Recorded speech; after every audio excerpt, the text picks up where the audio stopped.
இந்து ஆலய நில பிரச்சினைகளை தீர்க்க 6 மாத கால அவகாசம் தேவை. பிரதமர் அலுவலகத்தில் முன்மொழிவு சமர்ப்பிப்பு. நாடெங்கிலும் இந்து ஆலயங்களில் நீண்ட காலமாக நீடித்து வரும் நில உரிமை சார்ந்த சிக்கல்களை தீர்க்கும் நோக்கில் கட்டமைக்கப்பட்ட செயல்திட்டத்தை விவரிக்கும் முன்மொழிவு ஒன்றை தேசிய இந்து ஆலய ஒருங்கிணைப்பு குழுவான NHTSC பிரதமர் அலுவலகத்தில் நேற்று சமர்ப்பித்துள்ளது.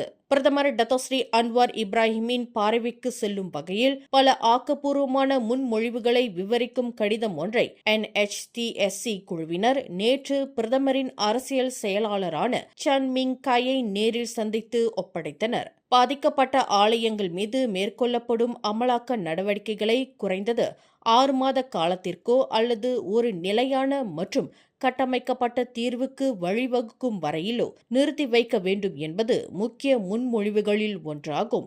மேலும் நில உரிமை தொடர்பான பிரச்சினைகளை எதிர்கொள்ளும் ஆலயங்களுக்கு நிர்வாக ரீதியாக சரியான குறிப்பீடுகையாக கோயில் தன்பு பண்டஃப்தரன் தனா என்ற சொல்லை பயன்படுத்த வேண்டும் என்று அக்குழு முன்மொழிந்துள்ளது. தற்போது பயன்படுத்தப்படும் ஆக்கப்பூர்வம் குறைந்த சொற்களுக்கு பதிலாக முன்மொழியப்பட்ட சொல்லை பயன்படுத்த வேண்டும் என்றும் கோரிக்கை விடுத்துள்ளது.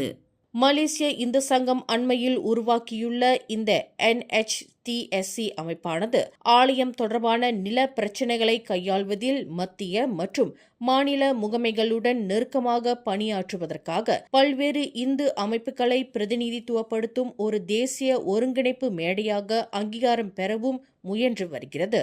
இச்சந்திப்பின் போது ஆலயம் தொடர்பான விவகாரங்கள் குறித்து இந்திய மற்றும் இந்து சமூகத்தினர் எழுப்பியுள்ள கவலைகளை பிரதமர் அலுவலகம் புரிந்து கொள்வதாக சான் தெரிவித்துள்ளார். மேலும் செய்திகளை தெரிந்து கொள்ள கீழே இருக்கும் பெல் பட்டனை அழுத்துங்கள். உங்கள் மகிழ்ச்சியை வெளிப்படுத்த லைக் மற்றும் ஷேர் செய்யுங்கள். தொடர்ந்து திசைகளோடு இணைந்திருக்க சப்ஸ்கிரைப் செய்யுங்கள்.